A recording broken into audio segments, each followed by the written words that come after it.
cool. Hi, Ingrid. Oh, Deborah's here. Deborah. This would be some swell party if we could actually be together, wouldn't it? Huh? It would be awesome. Hey, Brent. Shout out to Brent for arranging all of this. Thank you. Yes, totally. How fun is that? Yeah, nice. So should we wait a few more minutes, Keith, or should we? I think let's give it just a couple more. Yeah, sure. So I've been on these Zoom calls where I've seen the inside of people's apartments that resemble, how should I say this? Archives in the making. And I've been really surprised. I'm like, wow, you can live with that much paper, huh? Yeah. Goodness. That's interesting. I've definitely had that experience recently too. And you're like, wow, right? Because it's like a cave behind the person. Right. I've also seen this move. You know, I can't. My computer. I have like a really old Mac Air, and it like won't do the Zoom background thing. So like I can't have the disembodied head thing. Okay. But I have seen the strange, I have seen the strange kind of fabric separate, as a device. But you have a porch in your view because you moved to Newburgh. That's correct. You smart human. Right, you are. And if I were to, I have a big desktop computer, but if I were to swivel it a few degrees that way, you would see that I actually have trees and green and whatnot in my backyard. The flowers on the table too, sort of goes with the decor. I really like being here. I've said to people that one of the better things about living here is that being in this space actually gives me a chance to make a space that looks like me. It's the first time since I actually moved from Long Beach in 2006. When I was in London, I didn't own any of the places I stayed. I rented. I was peripatetic. I moved, I think, 6 times in 5.5 years. And then I came back to New York and I was living with my friend Lawrence and I was living in the South Bronx. And none of those spaces were really, really mine. And even though I'm renting this space, it's like, it's enough space to make it mine. Yeah. And so this apartment looks like me. Oh, that's why you've been taking pictures of it too. Yes, it's nice. That makes a lot of sense. Yeah. Yeah. I'm a nester, so I need my space to feel like my vibe. But my husband always makes fun of me because even when I go when I used to go to like hotels, if I traveled for something, like the first thing I had to do was like set up all my stuff. Because then it made me feel like it's okay. I'm gonna. Yes. Yeah. So we're similar in that way, in that we function. We need to work in environments that allow us to work. Yeah. Right? Yeah. Which I wish I would have known before we, sat diagonally across from each other at Hyper Project and like clicked my pen obsessively and made you breathe. No, I don't think that bothered me ever. I don't think just once. I was doing that crazy. Did I mention it? Okay. No, because there was this one thing like I was listening to like recordings and so I was like Oh yeah. pen that just had this adorable little top that just made a very satisfying click. Anyway, it was one of those things. Okay. Sorry. I feel like we should have Keith. Yeah. Okay. I think we'll go ahead and get started then. That's great. Just welcome all on behalf of Printed Matter. It's great to see so many folks come out for this talk. I'm very excited to have Raicovich and Seth Rodney here with us today. The two will be having a conversation, drawing from their professional and academic work and experience, looking at institutions and museums, how they interface with audiences, and the reimagined role we might ask them to serve as cultural spaces. Laura is currently the interim director of the Leslie Loman Museum of Art. She previously served as the president and executive director of the Queens Museum before stepping down in early 2018, and has worked with other organizations including DIA, Creative Time, and the Public Art Fund. her forthcoming book, Culture Strike, Art in Museums in the Age of Protest, in an Age of Protest, will be released from Verso in 2021. Seth Rodney is an arts writer and on staff with Hyperallergic since 2016, where he's now the managing editor of the Sunday edition. His writing has also appeared in the New York Times, CNN, and other places. And he was a recipient of the Rapkin Arts Journalism Prize. His book, The Personalization of the Museum Visit, was published last year with Routledge. And yeah, with that, I will hand it over. I think we're gonna talk, or Seph and Laura will talk for approximately 35 minutes or so, and then we'll turn it over to some questions. We're gonna take the questions in the chat kind of as we go, and then circle back. So if people have thoughts along the way that they want to share, that's the best way to do it.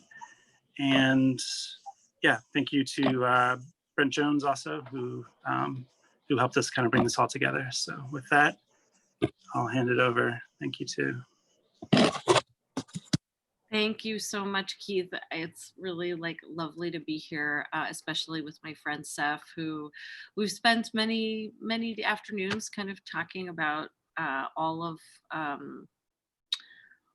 the topics that we want to talk about today. But most importantly, I want to center Seph's book, which is quite beautiful, The Personalization of the Museum Visit. This is a copy of it. It looks much larger than it is in real life because of the Zoom thing, but you should all get one. I'm sure that you can get them at Printed Matter and elsewhere. But I think that in this particular moment, there are so many ideas and ways of thinking swirling around in the world of museums and art and important and difficult realities that we're all confronting on multiple levels, never mind the devastating presidential debate that was held last night. That I just have to acknowledge was devastating and also in all likelihood will lead to increased violence in our collective futures, which I only bring up in spite of in addition to it being totally obvious. It's also something that we're all going to be contending with culturally. So, I say that as a framing device for this conversation because it is so much a part of what our reality is at the moment. And so I don't think you can separate the cultural piece from that. And I think that in a sense, that frames this whole conversation and many conversations that Seph and I have had about the artificiality of the division between art and life and the way that we see certain things. So, maybe Seph, we can maybe start by talking a little bit about why you wrote this book, why this book? Right. And what are the things in it that you think that, because I know from writing books, the process of writing a book about a subject is it interests you obviously in some particular way, but you also discover in that process so many things. What are the things that it revealed that were completely unexpected to you? Right. So I'll come to that last question last and start off with the first question, which is why I wrote the book.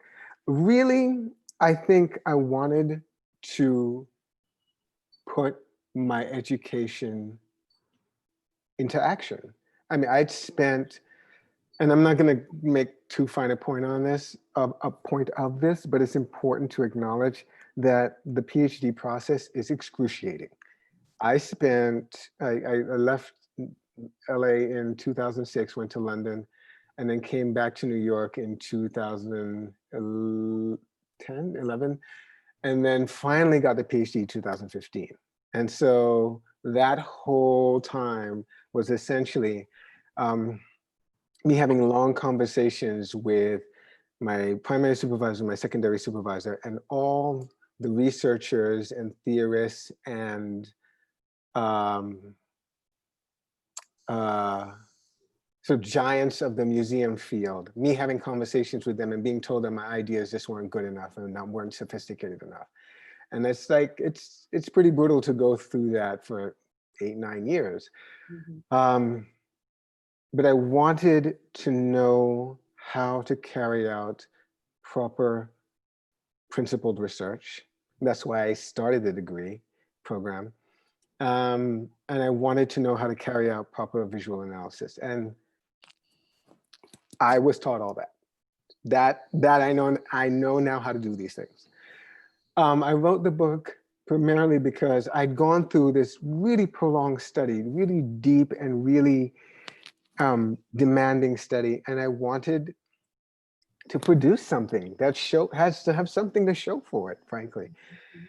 And then in the process, what I found was that a couple of things occurred to me that hadn't occurred to me initially, which is, so my primary question is, what has happened to the museums in the past generation that has made the museum visit as an experience so different from, say, the visit my father might have had he gone to a museum of art?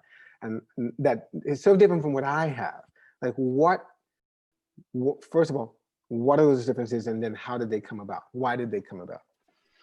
Because I think in my father's generation, he would have gone to the museum and he would have expected to have essentially an educational experience. Mm-hmm. Now I go to the museum and I expect to have any kind of an array of experiences, right? Spiritual, consumerist, emotional, social, mm-hmm. right? There's a menu. What I found in doing the research and writing the book was that one of the, and this is very much in keeping with your introduction, one of the key ways to think about museums now that's important, that will get us, if we if we survive the coming ecological debacle and the coming political one, mm-hmm. what will get us, one of the things that will get us through is this notion of the civic. That we come together, not in the home and not in the workplace, but we come together in and through these kind of collective endeavors to get to know our neighbors, right? This is one of the things that keeps a community of strangers together, connected, is this civic institutions and the idea of we're all in it together, right? So museums do that. But one of the things that I found that I didn't know prior to starting work on the book is that we tend to think of the constituents of the museums as individuals, right? We tend to think of that's the metric, like how many bums in seats can we get for this public program? How many people can we get to be on this Zoom talk? Where really, I think the key sort of metric has to be, we really need to start thinking in terms of communities. Like, can museums be constitutive? Can they be critical to a community's developing of a narrative of itself? Yeah. Like, if we start to look at communities, right, and we can begin to move past what I argue is a kind of like client / consumer / enlightened co-producer of the visit, we can move past that kind of paradigm for what visiting is now, I think, to something that's a bit more civic, collective. Well, I think this is, I love, I mean, this is a core idea in the book, and I love that idea in part because it kind of addresses the problematics of the individual in society, in American society right now, as I see it, as being the ultimate kind of decider, predictor, you know, like even in this pandemic moment, like it should be up to me whether or not I wear a mask, you know, and, you know, the reality is that for you to stay healthy and for us to be in the same room together, we both have to wear masks. And that's right. Just the reality, right? So it's like, so what you're saying is like, you know, if we can somehow push the understanding of what publics are to beyond an understanding of a grouping of such individuals to a constituent or community-based piece, not community-based necessarily as like local who lives in that neighborhood or whatever, right. But like constituents that might be comprised of different and moving identifying factors, right? Like, let's think about this intersectionally. Let's not boil down everybody's identity to like one single thing. It's like, Right. you know, how do you kind of, you know, it becomes more of a Rubik's cube than of a square peg in a round hole. Absolutely. Right. So, you know, and this is something I think is really elucidating about the book, and also is very relevant to some of the things that I'm exploring in my book, which relate to kind of the history of the evolution of museums in the United States, and how biases have been embedded in our cultural spaces from very early on, and that the default of the imaginary around who those publics are is actually quite specific, right? I mean, I think, you know, in a number of different jobs I've had, there's always been this kind of conversation about like, well, who's our audience for this project? Right. You know, or who's the audience for the museum, or who's the audience for the cultural institution? And then, you know, there are these kinds of conversations where it's about, you know, oh, you know, people who read the New Yorker, or people who, but all of that is kind of coded for a certain type of person who is probably race, probably gendered, probably classed, you know, in all of these very actually quite specific ways, you know. So, you know, I think that this is a very apt conversation to be had right now, because in point of fact, like we have an institution that is struggling with dealing with that multiplicity of identity of its viewership.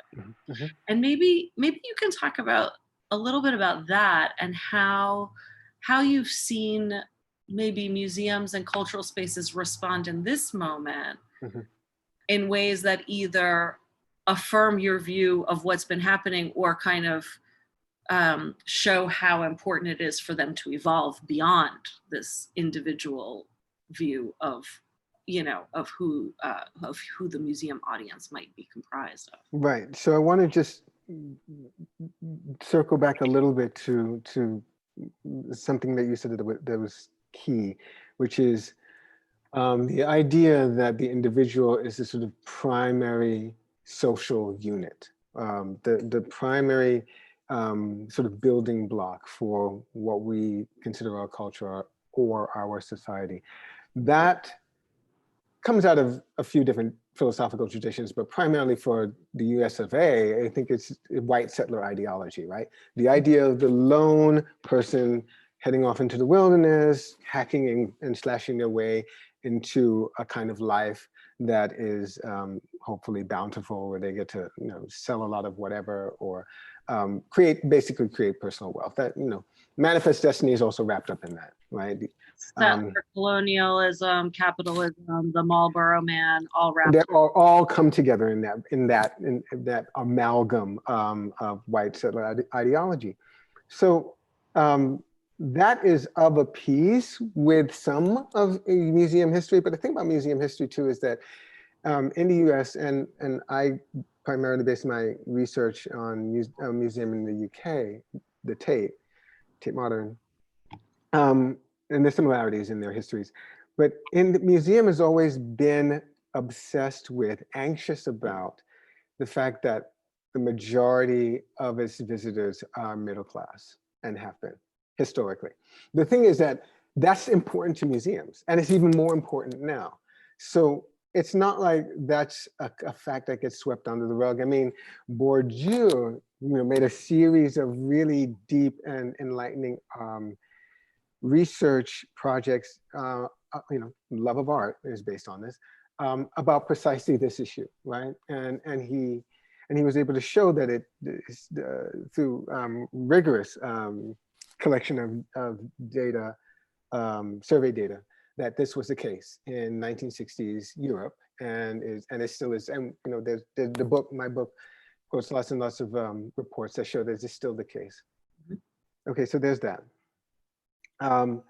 What I think is possible with the museums that give me hope, or actually was, and I mentioned this in the book, and this is one of the reasons why I approached you years ago to talk about the book with me, was I thought Quinn's Museum was doing it the right way.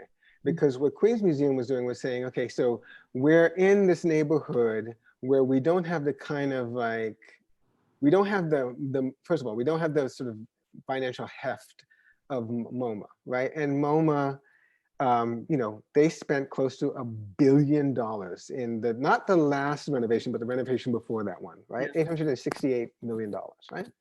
It just kind of shook the board of directors and money fell out, right?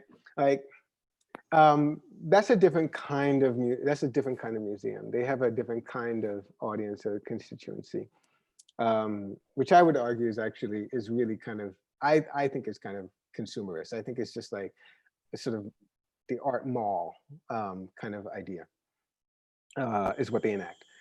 And then you have places like the Whitney that have this real cultural cachet, right? Because it is the Whitney Museum of Art, and they have the Whitney Biennial, and so they have this heft in the art scene that is it's not that sort of financial heft that MoMA has, but their constituency again is quite different because it's this sort of what I would call the art conoscenti, right? Like the people in the know. Queens took it to the streets. I mean, Queens is like, okay, who are we serving? Right. How can we serve them? In what ways can we be productive of, again, this is my wording, not necessarily what you might have said or what folks who worked with you at the Queens Museum said, but how can we produce a kind of civic institution? How can we produce an institution that is of service to these folks? And in what ways can we be of service? And you held hands with artists like Tanya Bruguera and others who sort of created these sort of public programs. Corona Plaza is the big one for me. It's like you took essentially an abandoned lot, and you transformed it into this place where people would come together in celebration, in recognition of each other. Well, and let me say what was important about the museum's role in that, because actually that project started with Tom Finkelpearl, and then, you know, kind of because these things take time. And this is one of the big points of my book, that like, you know, we must slow down because we're making decisions that are not great because we're moving too fast. But sometimes really good things take time. And, you know, Corona Plaza is definitely one of those. And that site was identified very early on as a matrix of as a point in Corona. And I was just talking about this with Jayshree Abichandani.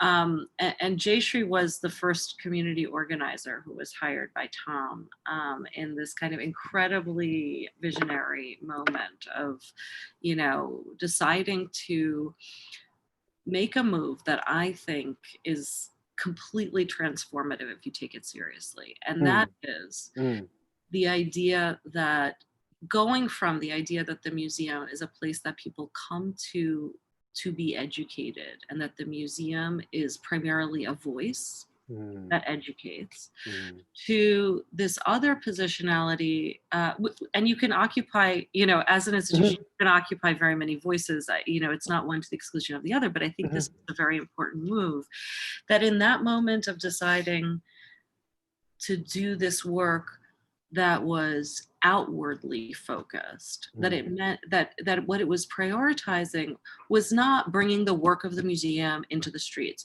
or bringing the people who you might engage in the streets or in the neighborhood into the museum. It was neither one of those. It was, how can the social, intellectual, artistic, financial, political resources that the museum holds be instrumentalized to support local desires, right? And this is where, and this is an important piece of it to me, because I think, like, what is the desire locally in and around a place like the Queens Museum? And it was identified that this plaza, which was kind of, as you say, like forlorn and kind of like not an awesome physical space, but it was like at the beating heart center of friggin' Corona, because it was right, everybody passed by it right off the train, and like it's an awesome situation.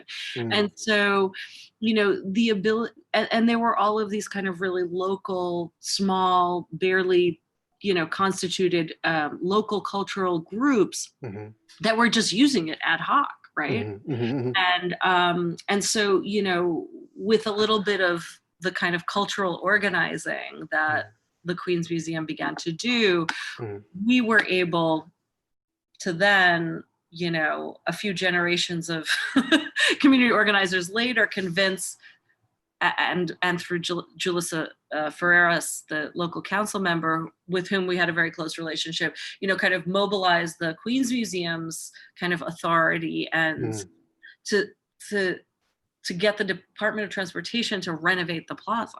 Right? So this was this kind of weirdo thing, but I agree with you. I think it's for me, it's like one of the best examples of how the Queen's Museum mobilized in this very particularly odd way that people don't think of as like museum work, but I think that was very important museum work for that reason. And then subsequently, so also like of that coin, I think it's like, you know, and in that way, on the other side of that coin are the projects that I think were very intentionally rendered within the museum to make the connection between art and life very clear, in a sense. To me, you know, Meryl Euclid's retrospective and Mel Chin's you know, exhibition, survey were both important examples of that, because I think in both of those cases, we worked really intentionally to say, okay, you know, this artist's work is you know, both very like poetic and beautiful and with like a profound aesthetic kind of resonance, but also with things that are really real, like maintenance is art. Maintenance is art. You know, the Maintenance Art Manifesto being like a super clear document. Like, I had to wash the clothes. I decided that was art. Right, and so I want to just jump in and say one of the things too that I've noticed in my experience after writing the book, through doing some work with the Mississippi Museum of Art, is that the model that you describe of service to the community can also be considered in terms of what they've done with artist residencies, the way they've undertaken making CAPE, their new Center for Art and Public Exchange, into a kind of robust service arm of the museum, is they've instituted these in-state residencies. So they hire an artist who lives within the state of Mississippi to go to a far-flung community.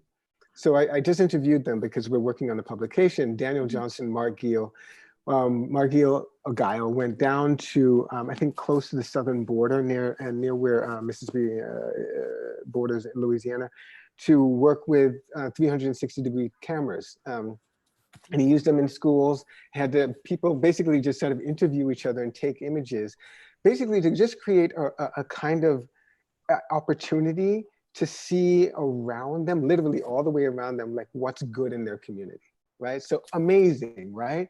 And there's other examples, but suffice to say that, I mean, one of the things that museum is really taking seriously, Mississippi Museum of Art, is the idea that the institution does need to actually go out into the community, and it needs to both welcome people into the actual institution, but it also needs to go out. It needs to like spread the gospel, essentially, right? Like that there is such a thing as beauty right where you live, and we can find it and we can celebrate it.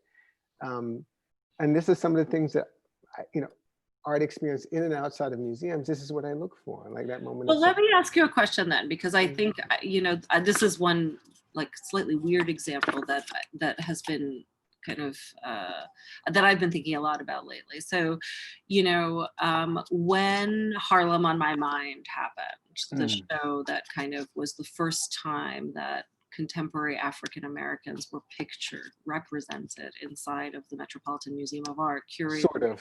Sort of ish. Right. Okay, sort of, right.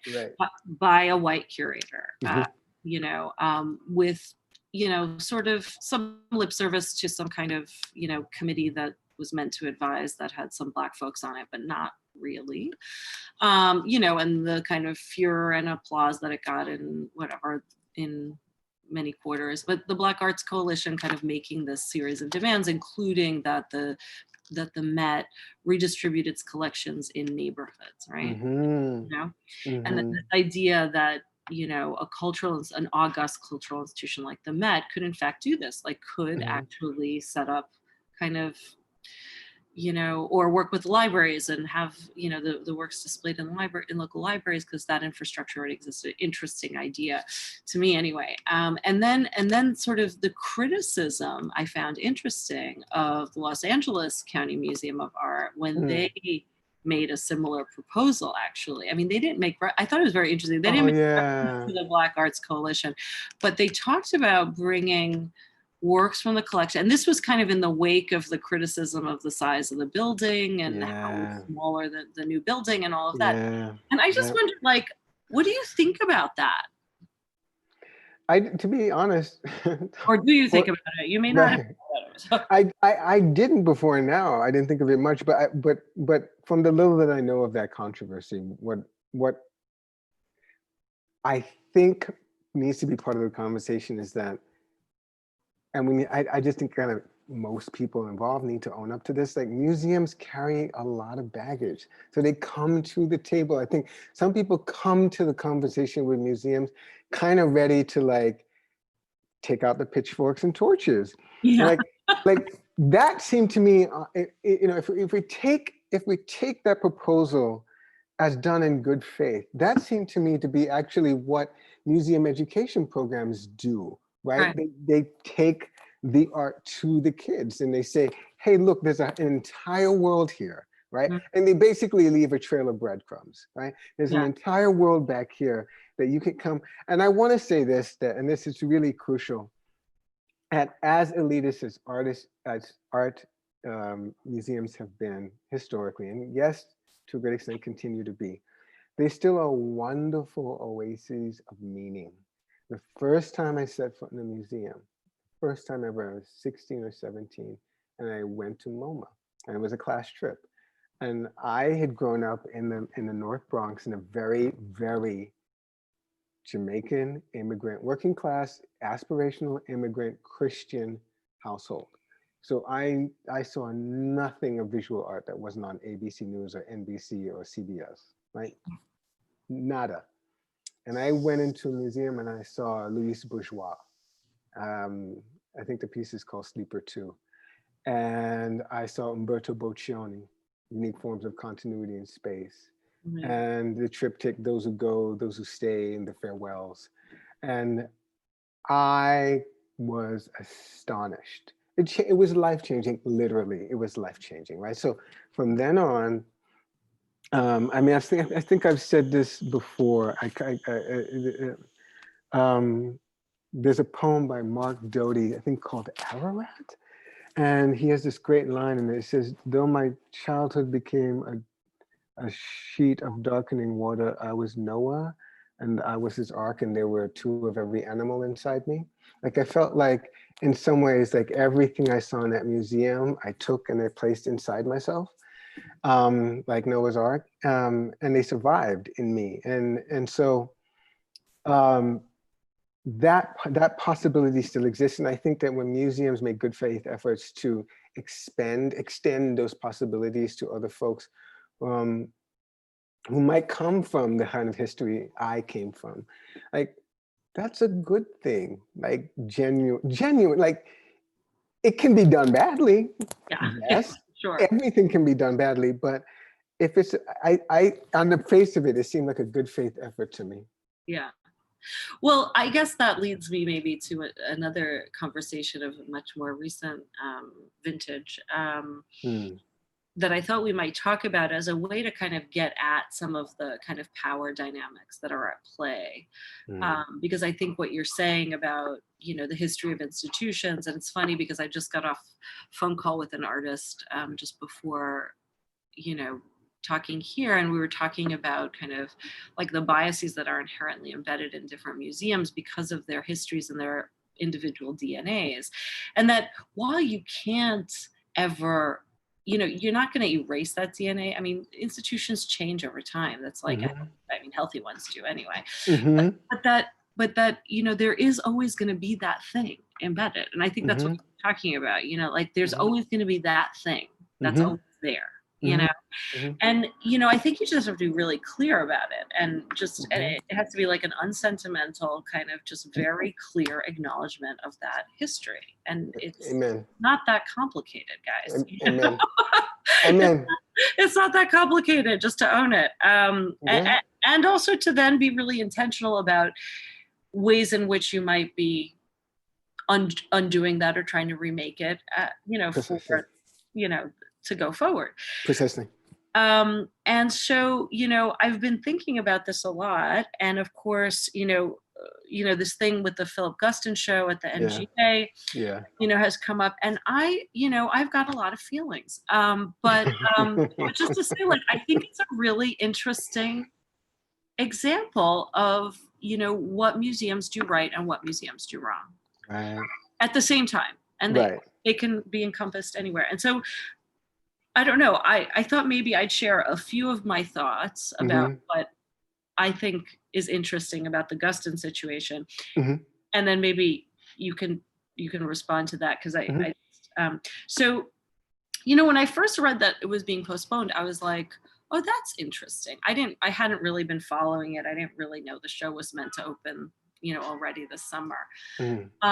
And, you know, and I read the somewhat anodyne, you know, public statement that was obviously a negotiation between the PR departments of, you know, the Museum of Fine Arts in Boston, the Museum of Fine Arts in Houston, to Tate, and also the NGA. And I was like, well, this sounds incredibly odd, but, or completely boring, and like, why does anyone care? But then when I understood really what it was about, was that it was about the imagery of the Klansmen, Klansmen as potentially inflammatory in some way, and like exacerbating the current mood in some way that was bad. You know, what I also took into account in my mind was that this was an important moment for a museum, as and because in my gut, I feel like it's probably, this postponement is probably headed by the NGA for all kinds of reasons. But just to say that I think slowing down is really important. And the rushing in that most museums do, and the doubling down that they do once like something has happened that has, you know, unbalanced them, is really damaging. And even though I will say that it seems to me that from what I've read, you know, these are predominantly white institutions. This is a predominantly white curatorial team that's worked on this project. Even the, you know, the authors in the book, et cetera, et cetera. It probably makes sense to take a second look at this, you know, because I think from my perspective, we get better, institutions, museums, even us personally, individuals, get better from understanding different perspectives on the subject at hand. And I think, and while I do think that the Klan figures are incredibly potent as one example of potentially many of white artists taking on the perpetrator of a racial crime rather than the victim of a racial crime, and that's important and fascinating and deserves to be unpacked in a particular way. I don't know why it needs to take 4 years, but that's what I've been thinking about. Well, I think that there's a lot here. It's not a coin with two sides. It's many-sided. One, I was just having this conversation with my boss, Harag, just yesterday, I think. And I don't think he'd mind me saying that his position is more that he doesn't see why people are so upset. They postpone the show. We see Philip Guston every other day. He's not going anywhere. Like, it will really be okay. And one of the things that is, what's the word? It's not bewildering. It's provocative, maybe, about my position is that as a Black man who grew up in the US, I feel that in some ways, in some aspects of my being, my skin is so much thicker than others. And I don't see Philip Guston's imagery as being very provocative at all. Like, that's just, like, he's made these figures clown-like. Literally, they're like stuffed in a clown car a lot of the times, right? Like, I feel like there's a way he's doing something much more fascinating, much more yeah, complicated than just giving it. Like, if you want clan imagery that's disturbing, you can find that in Jose Serrano. Is that his first name? Serrano's work, Yeah. the photographer. You can find that in his work. I mean, he's done some stuff that's like, that's really close, because you're like right here with the guy in the green hood, right? Yeah. Yeah, so I feel like, okay, you need to like take a step back and think about it. That's fine. We will see another. Guston's not going anywhere. Yeah. I do think that it's important that museums be transparent in instances like this. Like it's a hard thing to do, and I get that. But for me, from the people, and you may recall the mistakes piece I wrote. Yeah, I love that. Yeah, I'm ready to be on the page with you. I'm ready to say, okay, so here's my motivations. Here's what I was thinking. What do you think? And if we come to conversations, I think more naked like that, more transparent, maybe naked is a better term. Like, here's who I am. Maybe we can have more productive conversations that are less about like, oh my God, how did you do this thing? That's crazy. What are you doing? Like, I don't like, I want to have these conversations in institutions be not without fervor or without passion, but be with a lot more, I don't know, emotional availability, I guess. Well, and I think what you're saying too is like, let's address this as though, let's address the institution as well as a group of humans who are doing work together. Amen. And a collective enterprise, rather than as this disembodied kind of seat of power, which it also is. Right. But on the day-to-day, all an institution, and I used to like make this argument all the time, is like the Queen's Museum is nothing without the people who work in it. Right. Even places that have, and this may be a controversial thing to say, but like even institutions that have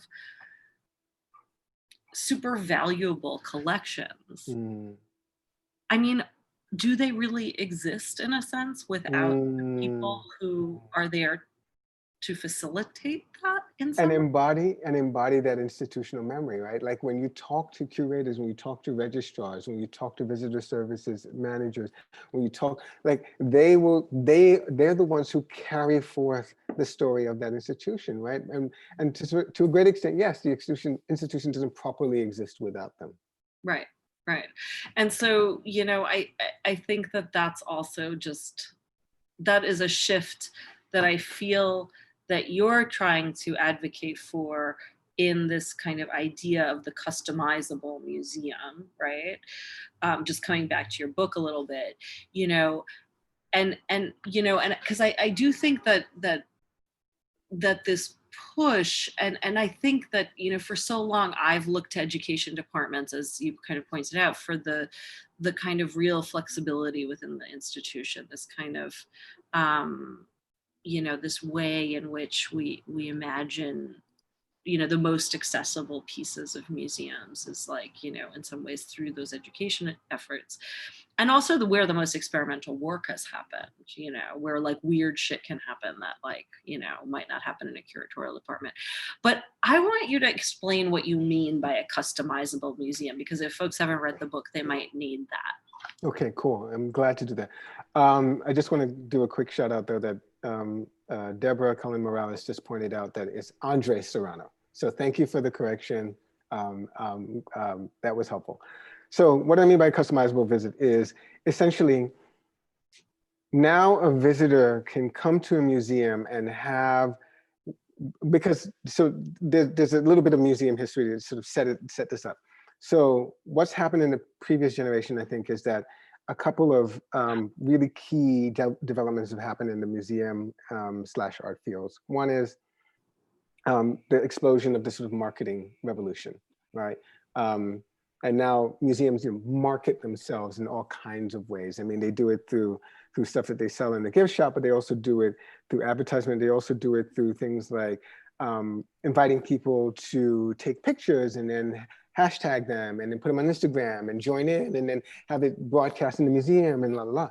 So there's that development, the development of an experience economy, right? So what our generation now, Generation X, Generation Z, and millennials and know is that we often, like the place that calls itself ridiculously the Museum of Ice Cream, what they're selling is experiences, right? What they're selling, Museum of Sex, selling experiences. You come in, you get to have this kind of curious, kind of sexy, kind of sensual kind of experience. And then you get to have tokens of this experience with imagery and maybe video imagery and still imagery, blah, blah, blah.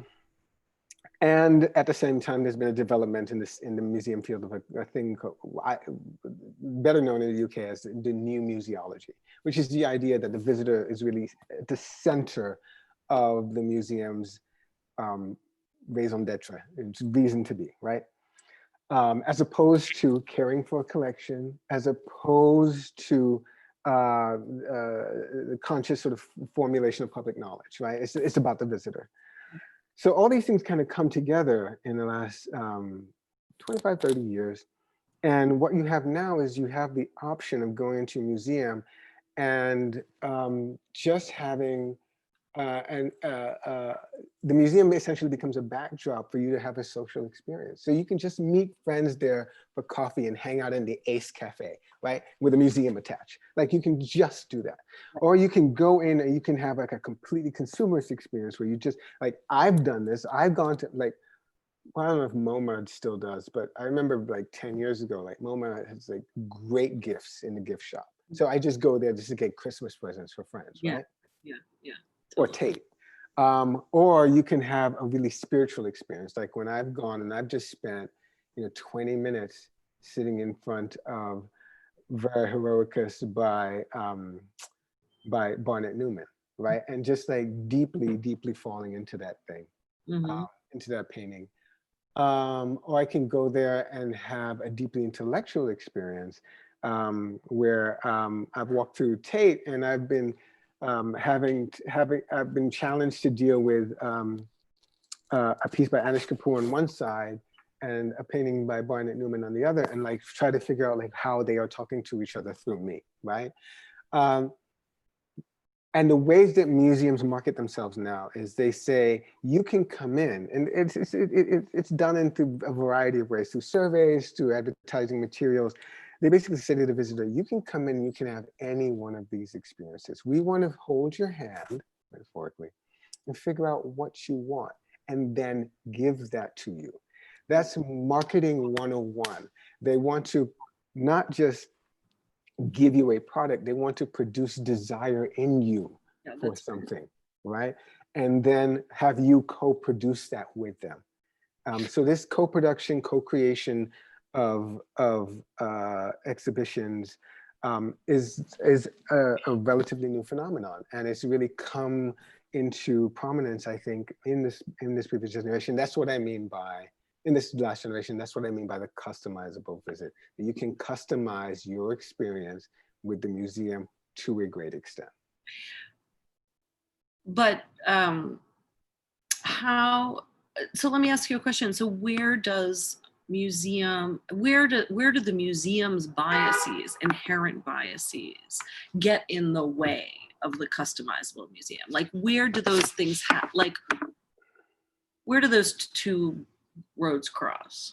Well, or not meet, or what's the blockage? Well, so when I had this book in manuscript form, I was lucky enough to have Peter Samus read it and give me extensive notes. Routledge had decided to send it to him, to be a second reader, wisely so. And he said that part of the issue was that the curatorial staff doesn't want to give up power.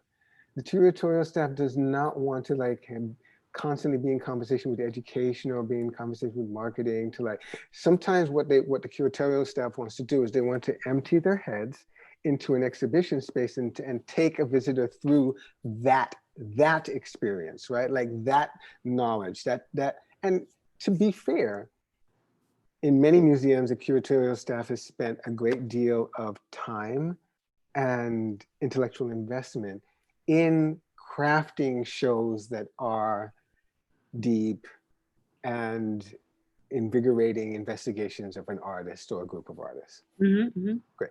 But they don't want necessarily to mediate that vision or change that vision by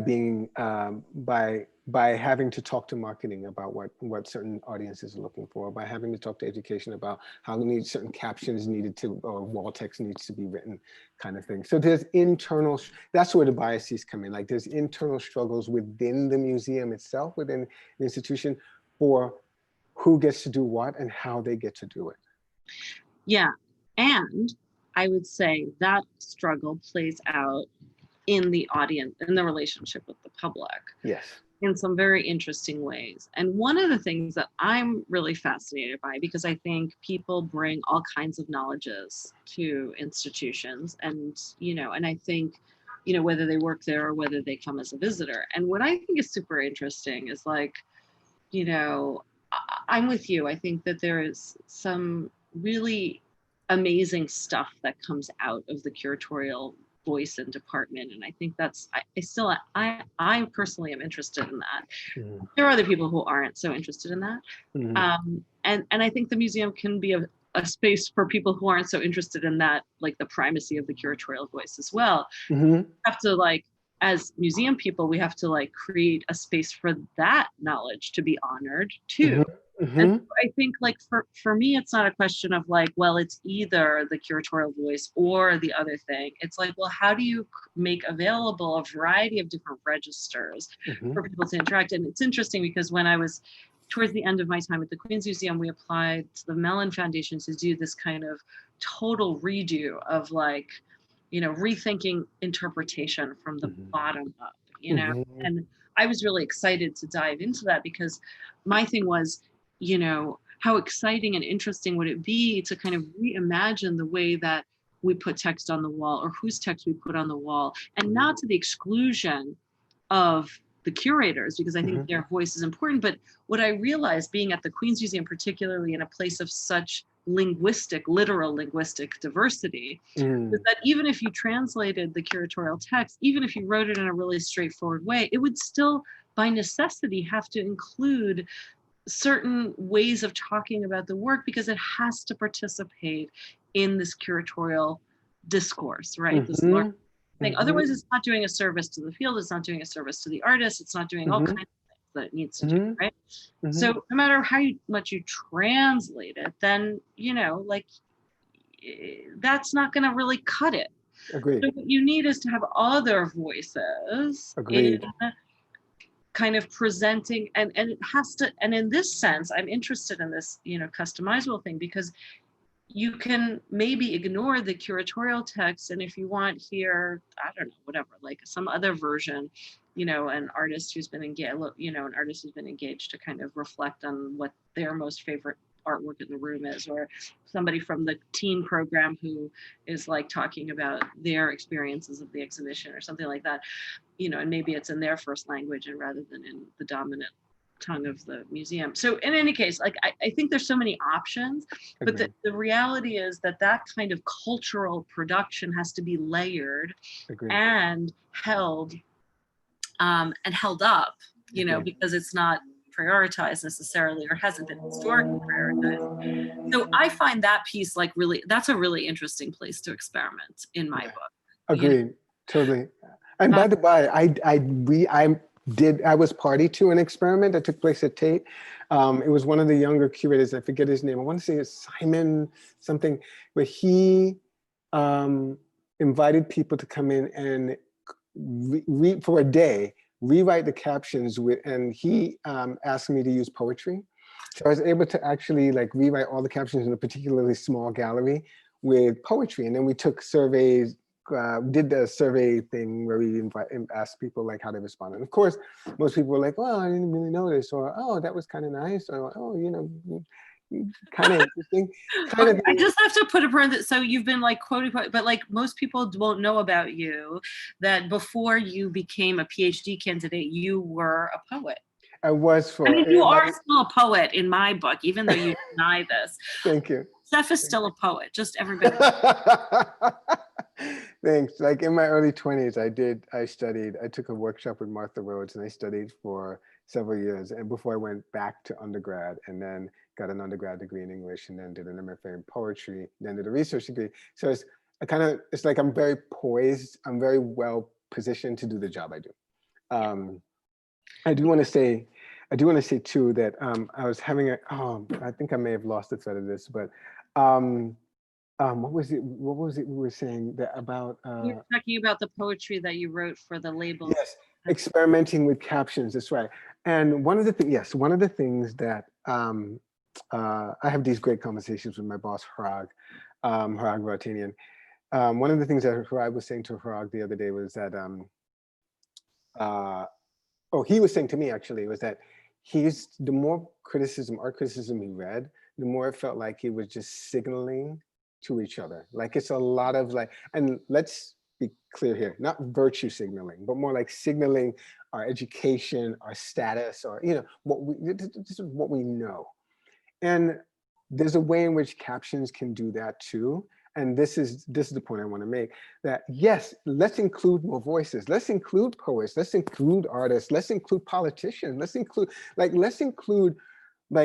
astrophysicists. Like let's get more people at the table to just talk to each other through art, right? Because that's essentially what the caption does. It says, here's this one person's understanding of what this object constitutes and is. And here's the hint so that you have a sense of what you're looking at. Yes. And this is the thing. It's like, I believe that there's so many different ways in to these objects that we think about and whatever. And so how do you provide enough of those from enough different perspectives and experiences in the world and, you know, all of that to make it real? Because I think, and going back to maybe the original kind of point of departure for this conversation about the connections between art and life, like that's where it lives. Right? It's like how we make those moves, how we make those connections. So I'm acknowledging that we've been talking for almost an hour now. So as much as I could do this like all night and all day, I think we should have some questions maybe. We probably should. I would love to hear there's some incredible people on this call. So maybe they'll have some questions for us. Yeah. Keith, are you going to kind of like pick out some of the stuff that maybe that we haven't seen here, or? I'm just taking a look now. Let's see. Well, let's see. There's kind of an in-depth one about maybe to start towards the bottom there. I can read this one off. It says, traditional museums are hierarchical with curators at the top. All of the other departments typically come late in the exhibition process. How to incentivize more cross-fertilization that comes from leadership? Yeah, but also Peter Samus and has co-written a book with Michaela. Oh man, I always blank on her name, and please forgive me for this. But the book is called The Visitor-Centered Museum, I think. And they talk about how there are a few museums in the US and in Europe that have rejiggered the way that they're structured, so that you have these visitor experience managers or specialists that kind of what's the word, conflate the jobs of that typically be found out to a curator and a person in the education department. So you can structurally do that. You can, but then, you know, it's not, I suppose it's no longer the traditional museum, right? But yeah, but I do think that I mean, look, I think that the devil of, you know, the devil of all of the you know, and all of the biases that are afflicting museums and coming out in like highly unfortunate ways oftentimes, a lot of that stuff needs to be addressed by these very structures, and like by undoing some of those hierarchies like you're suggesting, Seph. You know, I think part of the issue is that the kind of the primacy of the curatorial contribution to the museum has been so overly centralized over time that these other things, you know, are kind of like the add-ons you put at the end. And you know, education and public programs departments only get the, you know, little bits of the budget over the kind of exhibition piece. And you know, largely I think the exhibitions are super important, but so are the other parts of the puzzle. And so like I am sure we can reinvent better ways of doing this so that it becomes, you know, as the question states, kind of this cross-fertilization kind of happens better. And, you know, it's interesting because the kinds of art, and sometimes this is coming just from the artists as well. Like you know, when I was at the Queen's Museum, we kind of created this new curatorial position that was in between public programs and exhibitions, because the artists were demanding, like they had this need to translate some of their work and community and cultural organizing and so like just to give a concrete example, when we were working with Mel Chin, he wanted to do this project called Flint Fit, which required us to kind of be on the ground and working in Flint, Michigan, and to work with community organizers there to collect water bottles that were being used, you know, to have drinking water and to have water to bathe and cook with because of the water crisis in Flint, and then collect the water bottles, you know, send them to you know, coordinate sending them to a plant in North Carolina, which would then shred them and fabricate them into fabric, which then the designer Tracy Reese would design them into garments that could be worn to swim in and to, you know, wear in the rain. And these garments were then fabricated back in Flint in a community center. And so, you know, a project of that complexity requires a very different kind of curatorial mind that's in between these spaces. And so I think like, you know, we're being challenged by you know, if we're working with artists who are doing this type of work, we're being challenged institutionally to come up with structures that support them, right? You know, and that support not exploiting communities in which artists seek to work, you know, because I think that's another side of that coin. So anyway, this is obviously a space that I am like extremely interested and also like interested in making sure that it's done in a really ethical way. Right, and I just want to correct myself. The book I was referring to was Creating the Visitor-Centered Museum, and it's a book by Mimi Michelson and Peter Samus. Oh, so okay. that's the book. That's a great book, by the way. Thank you. Let's see here. Am I on? Yes. We're taking questions also from YouTube, where we're streaming. And one question that we received there: what kind of new organizational structures, models for mid to large museums do you hope to see in the future that better respond to or express community needs and desires? Sorry, there's a dog. And that maybe there's kind of a second question that comes in here that says, maybe I'll just read a portion of it, but in relationship to what's being termed kind of systems thinking, what are your thoughts about adopting the systems thinking model to turn a museum more into a community-based center? In Ralph Waldo Emerson's time, there was a sense of community lyceum. Yeah, I'll leave it there. And do you see those? The first question first, because I think there are organizations local to New York that are doing awesome stuff like Recess and the Laundromat Project, for example, that just celebrated its 15 years. So they're not exactly necessarily new organizations, but they're definitely like smaller in scale that I think are doing amazing work. Laundromat Project has this people-powered campaign that I've always really deeply admired because of the way that it mobilizes a whole group of people to get their networks to kind of support them, and it's just really fantastic. But beyond that, I think that Kemi Ilasanmi, who's been the director there for 8 years now, I think, she's been doing this incredible work with the board where they actually are kind of advertising for people to apply to their board, which I think is really interesting kind of positionality. And I think thinking about boards in really profoundly different ways is very important. When I started at Leslie Loman, I thought, I started getting to know the board members, and, this is not these are not boards of billionaires who just write checks, or,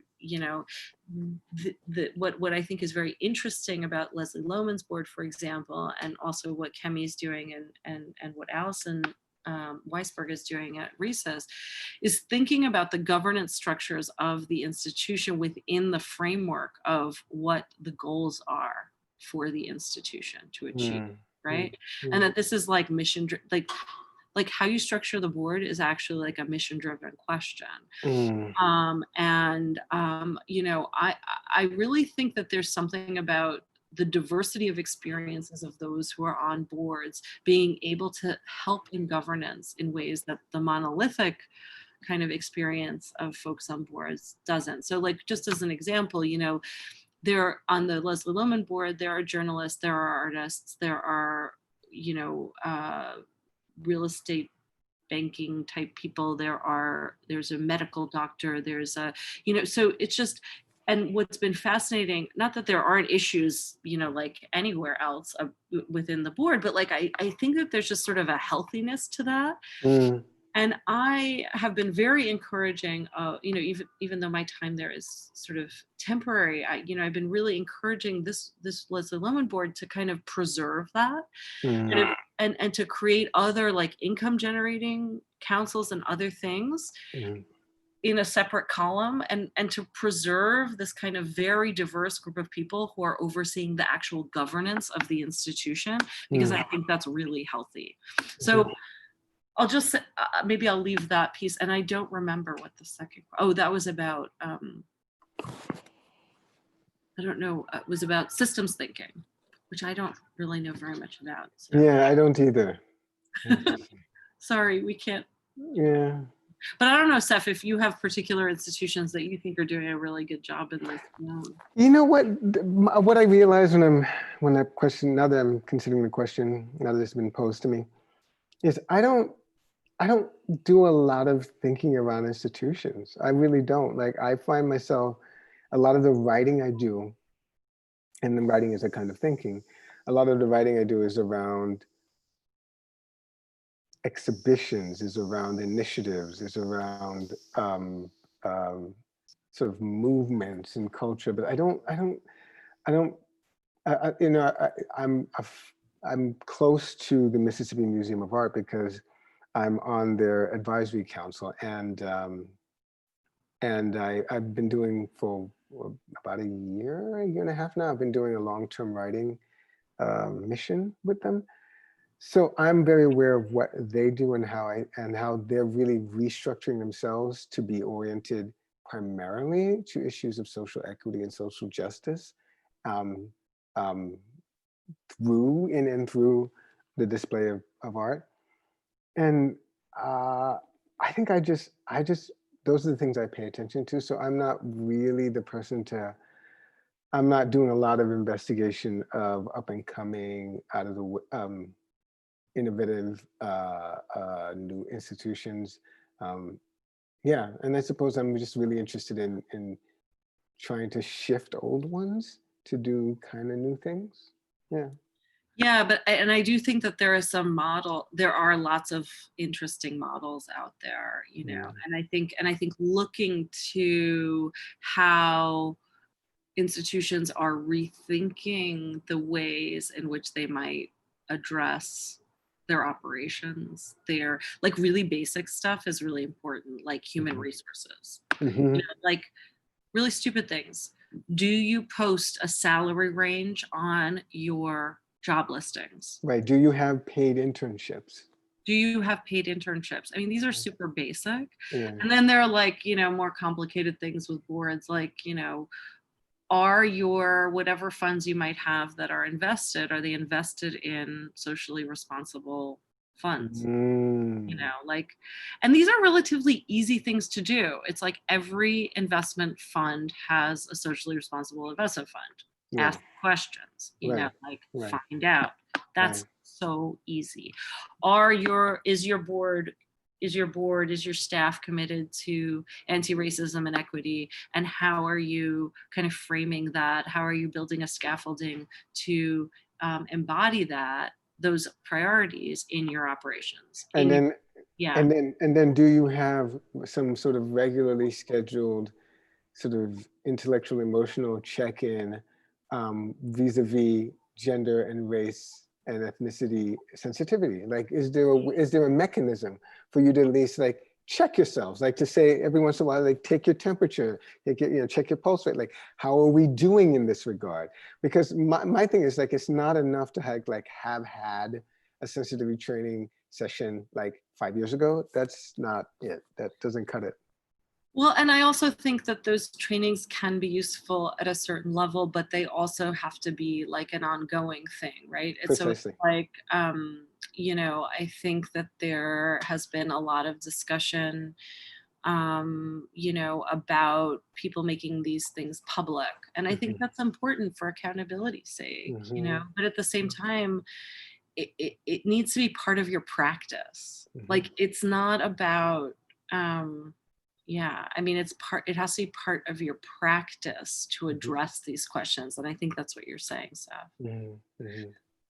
Maybe we should do one more question. What do you think, Keith? Do we have one? Peter Samus just chimed in. I know I've been shouting him out a lot, and he said something interesting. May I read it? Yeah, read it, please. He said, thanks for the shout out, Seph. Really interesting conversation happening here. And I completely concur that board homogeneity is a huge obstacle to museum change. But I wanted to suggest that the Philip Guston show could have played the role that Seph advocated about opening up real and complex dialogues in the public sphere. I just think that Guston stuck his cigar right smack in the eye of #white fragility, the liberal fear of being called out as complicit in and beneficiaries of racism. Guston clearly admitted he was. In one self-portrait, he put a hood on himself painting. Yeah, so I mean, great point. I am all for having the potentially incendiary object in the gallery. The gallery is a safe space, honestly. Like it's a safe space. Like it is. Have the object there, and then let's gather around and like let's hash it out. Some of the conversations are going to be messy. Some of them are not going to be, are not going to be totally friendly. But if we can work in and through some of these really deeply entrenched issues with seeing each other as full human beings, why not? Why not? Absolutely, and I'm with you. I think that's right. I just think that like that museums have also responsibilities to actually presenting the work with some level of like very specific intelligence. Yes. You know? Yes. And my only thing about the Guston show is that if that wasn't going to happen, it would be a huge disservice to the public to not address those works with some perspective from this current moment. And so that's I agree that the work is incredibly important in, to talk about, this thing that Guston, stuck his cigar right smack in the eye of white fragility. Yeah, that is the friggin' point of having the show right now, if you're going to do that. But I would say if you're going to do that, you got to do it with some real intelligence and intentionality around those particular paintings. So anyway, that I think that's absolutely, I mean, and this is why art is important, right? I mean, this is art. I mean, I think, Seph, this is why you and I do this shit. Yes, precisely. Yeah. Precisely. Yes, because we want to like wade through the muck and the mire to find something that is evocative of what it is to be a human being right now. Like what is it about us that is so quintessentially human, and find that and celebrate it. Yeah, and let's do it together. Yes. Like not in our own friggin' silos where we think we know shit, you know? Exactly. So let's, I mean, you know, if I had a glass to raise, I would raise it to that. And I wish we could be together to continue the conversation over a drink, but yeah, definitely. But someday we'll figure it out. Someday we will. Or even like if you're in Chelsea, we can go to one of those fun, weird outdoor bar situation. Yeah, you can wear warm clothes yeah, if necessary and do that. But I just want to say appreciate you, Seph. I appreciate you so much. I appreciate your writing. I'm so thrilled that you were able to get this book out and that we all now can read it and pour over it. And just thank you for your vulnerability in your own writing. I think, like for me, that's been a haven. And also for your interest in poetry and your poetic self that I'm not going to let you forget in any case. okay. And thank you, Keith. You're awesome. Thank you, Good Matter, for letting us, you know, riff in public.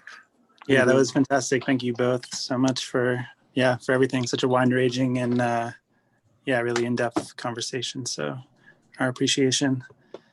And I just want to say thanks to Keith. Thanks to Brent for arranging. Thank you, Laura, for being such a good person to talk to on and off Zoom. And thanks to all the people who listened in. I really appreciate your thoughtful questions. Thank you. Thank you. Thank you all and have a wonderful evening. We will aloha to, and I'm going to figure out systems thinking. I mean, obviously it's something, my Mac, I don't know who my Mac is, but it's a thing. Yeah, we should investigate. I know, but the person who's been talking about it is called my Mac. So I don't know who you are, but thank you. And to everyone on this call who I know and, you know, who is personally connected, I'm so grateful for you to be here. So see you soon. Hopefully IRL. Bye. Bye. See ya.